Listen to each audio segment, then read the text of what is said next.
You are watching Rahinijar TV with Ilama Sayyid Abdul Basit Bukhari. اعوذ باللہ من الشیطان الرجیم بسم اللہ الرحمن الرحیم صلو علی الحبیب اللہم صلی علی سیدنا و مولانا محمد وبارک سلم وصلی علیہ۔ نبی اکرم صلی اللہ علیہ وآلہ وسلم کی سیرت طیبہ کے حوالے سے ہماری گفتگو جاری ہے۔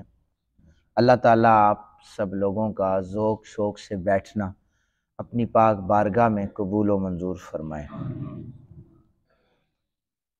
آخری جو درس حدیث پاک ہم نے دیا تھا اس میں بیان کیا تھا کہ سیدنا ابو بکر پاک نے 800 روپے کی 2 اونٹنیوں کو خریدا تھا تاکہ انہیں کھلا پلا کر اس نیت کے ساتھ کہ صحت مند کیا جائے تاکہ ہجرت کے جو سفر ہیں اگر ان میں نبی اکرم صلی اللہ علیہ وآلہ وسلم نے مجھے ہم سفر بنایا تو 1 اونٹنی حضور کو پیش کروں گا، 1 پر خود سفر کروں گا۔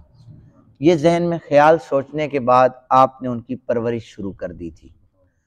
اب ایک وقت آ چکا تھا کہ نبی اکرم صلی اللہ علیہ وآلہ وسلم ہجرت کی تیاری مکمل کر چکے تھے اور اللہ تعالیٰ کا حکم بھی آ چکا تھا۔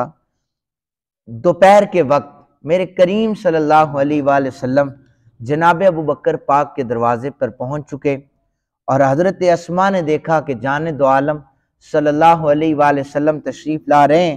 انہوں نے جناب ابو بکر پاک کو مطلع کیا کہ ابا جان، جان کائنات صلی اللہ علیہ وآلہ وسلم تشریف لا رہے ہیں، اور ویسے ہمارے گھر یا تو صبح تشریف لاتے ہیں یا شام میں، دن کے وقت تشریف لانا یہ معمول سے ہٹ کر تھا۔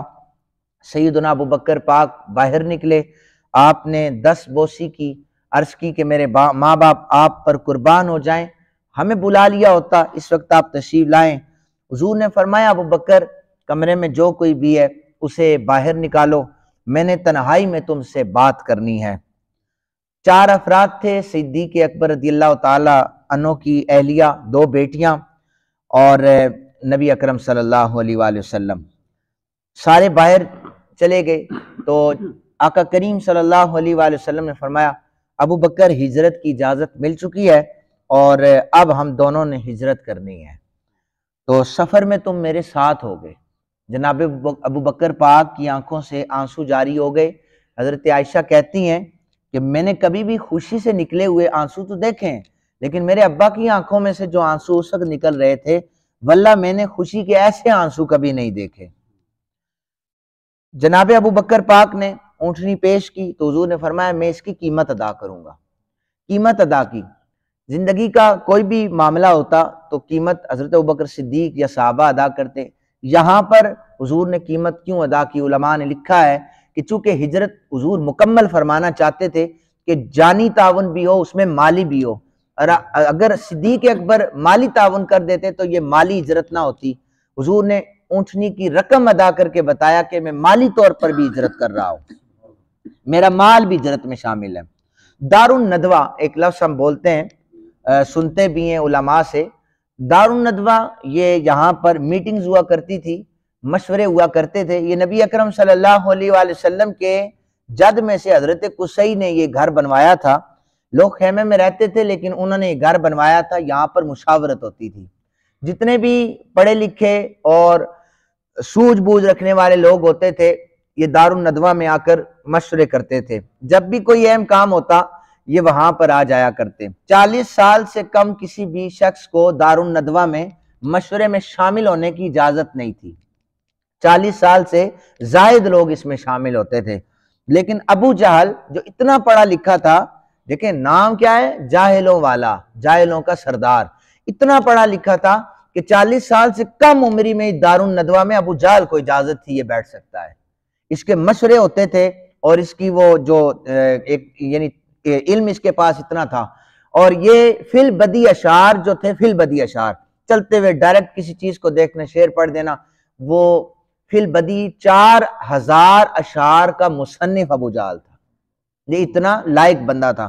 لیکن اس نے ایک دن نبی اکرم صلی اللہ علیہ وآلہ وسلم کی توہین کی، اس توہین کے بعد کسی نے اس کا نام ابو الحکم مشہور تھا. تو نبی اکرم صلی اللہ علیہ وآلہ وسلم کے سامنے کہا گیا کہ ابو الحکم نے یہ کہا. حضور نے فرمایا اس کو ابو الحکم نہ کہو، وہ ابو جہل ہے. بس وہ ایسا نام پڑا کہ اب لوگوں کو اس کا جو صحیح نام ہے وہ آتا ہی نہیں ہے، اسے ابو جہل ہی کہا جاتا ہے. تو میرے آقا کریم صلی اللہ علیہ وآلہ وسلم کا دیا ہوا نام. مختلف قبیلوں کے لوگ دار الندوہ میں جمع ہو گئے، مشورہ کرنے لگے، پریشان تھے کہ محمد کو سپورٹ یثرب میں یعنی مدینہ پاک میں مل رہی ہے، اگر یہ یہاں سے چلے گئے تو مدینہ میں یہ بہت زیادہ مضبوط ہو جائیں گے اور پھر ہمارے لیے خطرہ ہو جائے گا. اب ظاہر ہے جب کفار کی میٹنگ ہو تو شیطان ان کی مدد کے لیے وہ تو گھسنا چاہتا تھا. انسانی شکل میں وہ اندر داخل ہوا تو اسے پوچھا من انت وما ادخلک علینا فی خلفتنا بغیر اذننا، ہماری پرائیویٹ میٹنگ میں تم کیسے آئے ہو؟ یہاں پر کسی اجنبی کو اجازت نہیں ہے. اس نے وہ چپڑی باتیں کی. اس نے کہا کہ دیکھو مجھے تمہارا لب و لہجہ، تمہاری شکل و صورت بڑی پسند آئی ہے، تو میں چاہتا تھا کچھ لمحات تمہارے ساتھ گزاروں، میں نجد کا رہنے والا ہوں. تو انہوں نے کہا اچھا کوئی حرج نہیں ہے. اس نے ہماری باتیں سن لی، باہر جا کر یہ کس کو بتائے گا، یہ تو مسافر ہے. اب وہ ریشمی جبہ پہنتے ہی ان کی میٹنگ میں بیٹھ گیا. کاروائی شروع ہوئی. ایک نے کہا کہ محمد کو ہتھکڑیاں پہنا دی جائیں اور اسے مرتے دم تک یہیں پر قید کر لیا جائے. تو وہ جو شیطان تھا جو انسانی بیس میں آیا تھا، اس نے کہا کہ دیکھو یہ رائے تمہاری قابل قبول نہیں ہے، ورنہ اس کے ماننے والے اکٹھے ہو جائیں گے اور ہمارے خلاف ہو جائیں گے. دوسرا بولا کہ یہاں سے نکال دو، اس کا جی چاہے جو مرضی کرے. لیکن یہ بھی رائے قابل قبول نہیں تھی. ابو جہل وہاں پر موجود تھا. اس نے کہا کہ سنو، بنو ہاشم کے لوگوں کو اکٹھا کرو، ان میں سے جوانوں کو اکٹھا کرو، ہاتھوں میں تلواریں دو اور ہر قبیلے کے جوان ہوں، وہ محمد پر ٹوٹ پڑیں. اور پھر قریش جو ہیں ہم پر کوئی الزام نہیں لگا سکتے، چونکہ قریش میں اتنی طاقت نہیں ہے کہ وہ ہر قبیلے کے ساتھ وہ زور آزمائی کریں، لڑائی کریں. تو یہ جو رائے سنتے ہی جو شیطان تھا نجدی وہ پکار اٹھا، کہنے لگا یہ رائے سب سے اچھی ہے، اس پر عمل کیا جائے. منصوبے کے مطابق 100 افراد کو منتخب کیا گیا. رات کی تاریکی تھی تو اللہ رب ذوالجلال نے سیدنا جبریل علیہ السلام کے ذریعے سے حضور کو متنبہ فرمایا کہ آپ آرام نہ فرمائیے اپنے بستر پر، آج کی رات خطرہ ہے، آپ ہجرت کر جائیں. وہی رات تھی کہ جناب حضرت شیر خدا کرم اللہ وجہ الکریم کو حضور نے فرمایا علی میرے بستر پر سو جاؤ، میرے بستر پر سو جاؤ، اور سنو تمہیں کوئی خطرہ نہیں ہے، تم صبح اٹھو گے اور لوگوں کی امانتیں واپس کرو گے. میں ہجرت کرنے لگا ہوں، تمہیں اس لیے یہاں پر چھوڑ کے جا رہا ہوں، میرے پاس امانتیں ہیں لوگوں کی. دیکھیں جو مارنا چاہتے ہیں ان کی امانتیں حضور کے پاس ہیں. تو فرمایا میں ان کی امانتیں واپس کرنی ہیں. دیکھیں کسی شخص کو نا موت کے حوالے سے نہیں پتا موت کب آئے گی، سانس اندر گیا باہر آیا نہیں پتا. لیکن حضرت علی پاک کی یہ واحد رات تھی. آپ کہتے ہیں مجھے یقین تھا آج کی رات میں نہیں مروں گا، آج کی رات نہیں مروں گا، اس لیے حضور نے فرمایا صبح اٹھے گا. جب حضور نے فرما دیا صبح اٹھے گا تو پھر اٹھوں گا. امانتیں واپس کرنی ہے. تلواریں سر پر منڈلا رہی تھی. حضرت علی پاک بستر پر چادر تان کے کہتے ہیں مجھے ویسے تو سوتا تھا لیکن پریشانیاں وہ ہوتی تھی، جنگیں جہاد. حضرت علی پاک فرماتے ہیں جو سکون کی نیند مجھے اس رات آئی، اس سکون کی نیند کبھی نہیں آئی مجھے. حضرت علی پاک وہاں پر آرام فرما رہے تھے. نبی اکرم صلی اللہ علیہ وآلہ وسلم باہر نکلے تو گفتگو جاری. 100 بندہ کھڑا تھا مارنے کے لیے، تلواریں ہاتھ میں تھی. اب سورہ یاسین شریف کی تلاوت جبریل امی کے ذریعے اللہ تعالیٰ نے بتایا کہ آپ ایک مٹی کی مٹھی بھریں، اس طرف پھینک دیں. یہ آپ کے ہاتھ سے نکلی ہوئی گرد مٹی جس طرف جائے گی سارے نبینا ہو جائیں گے، اور نبینا ایسے ہوں گے کہ انہیں باقی سب کچھ نظر آئے گا، صرف آپ نظر نہیں آئیں گے. وَجَعَلْنَا مِن بَيْنِ أَيْدِيهِمْ سَدًّا وَمِنْ خَلْفِهِمْ سَدًّا فَأَغْشَيْنَاهُمْ فَهُمْ لَا يُبْصِرُونَ. اور ہم نے ان کے آگے بھی بند باندھ دیا، پیچھے بھی بند باندھ دیا، پھر ہم نے ان کو یوں ڈھانپ لیا کہ ان کو کچھ نظر ہی نہیں آتا. قرآن کی آیت ہے. نبی اکرم صلی اللہ علیہ وآلہ وسلم نے وہ پھینکی اور حضور ان کے سامنے سے نکل کر چلے گئے، انہیں نظر ہی نہیں آئے. جانے دو عالم صلی اللہ علیہ وآلہ وسلم جناب ابو بکر پاک کے گھر پہنچے تو حضرت ابو بکر پاک نے عبداللہ بن ارقیت نامی ایک شخص کو جو صحرا کا ماہر تھا اسے اپنی اونٹنیاں دے کر بھیجا کہ ہم یہاں سے جا رہے ہیں، تم فلاں وقت میں فلاں جگہ پر اونٹنیاں لے کے آ جانا۔ غار ثور میں حضرت ابو بکر پاک اور نبی پاک صلی اللہ علیہ وآلہ وسلم دونوں جلوہ گر ہوئے۔ غار گندی تھی اور وہاں پر مختلف سوراخ تھے۔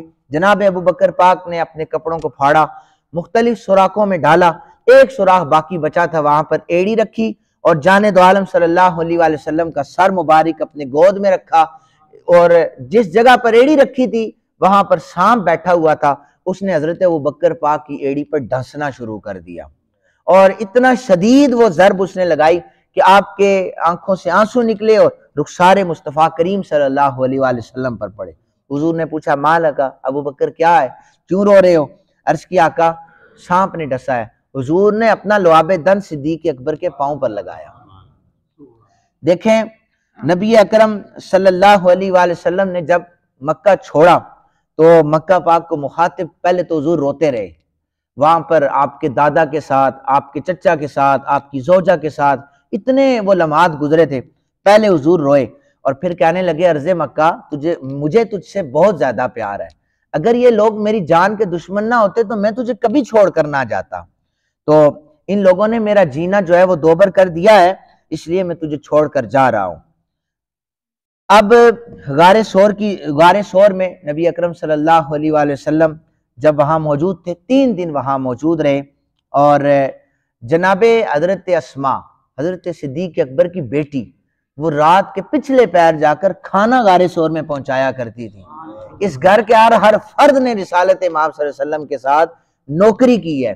حضرت اسماء جو تھی ان کے وہ لمبی قمیضیں ہوتی تھی عورتوں کی، تو کھانا باندھنے کے لیے کوئی کپڑا نہیں تھا، انہوں نے اپنی کمر سے باندھی ہوئی چادر کو کھول کر 2 حصوں میں تقسیم کیا، ایک سے مشکیزہ باندھا، ایک میں کھانا لپیٹا، تو حضرت وہ اس کو بولتے ہیں جو کپڑا لپیٹ رہے نتاق بولتے ہیں، اس چادر کو نتاق بولتے ہیں۔ تو حضرت اسماء کا لقب ذات النتاقین ہے، 2 کپڑوں والی، 2 چادروں والی، یہ حضرت اسماء۔ رات کے پچھلے پیر دن بھر حضرت صدیق اکبر کے بیٹے کفار کی چالوں پر نظر رکھتے، اور رات کو حضرت اسماء کھانا لے کے جاتی۔ قریب ایک چرواہا تھا جو دن بھر بکریاں چراتا، رات کو دودھ دو کر سرکار دو عالم صلی اللہ علیہ وآلہ وسلم کی بارگاہ میں پیش کرتا۔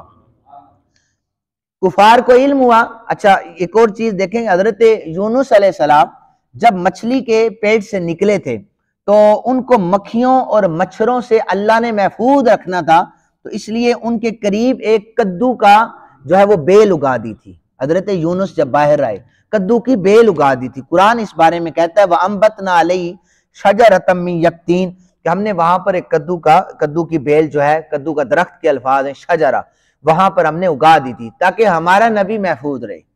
یہ حضرت یونس ہیں، اور غار ثور میں حضور ہیں، کفار ڈھونڈ رہے ہیں حضور کہاں پر ہیں، وہاں پر آ کر ایک پیڑ اگا، غار ثور کے بعد پیڑ اگا پہلے، اس کے بعد وہاں پر کبوتری نے انڈے دے دیے اور کبوتریاں وہیں پر بیٹھی رہی، مکڑی نے آ کر جالا بنا دیا۔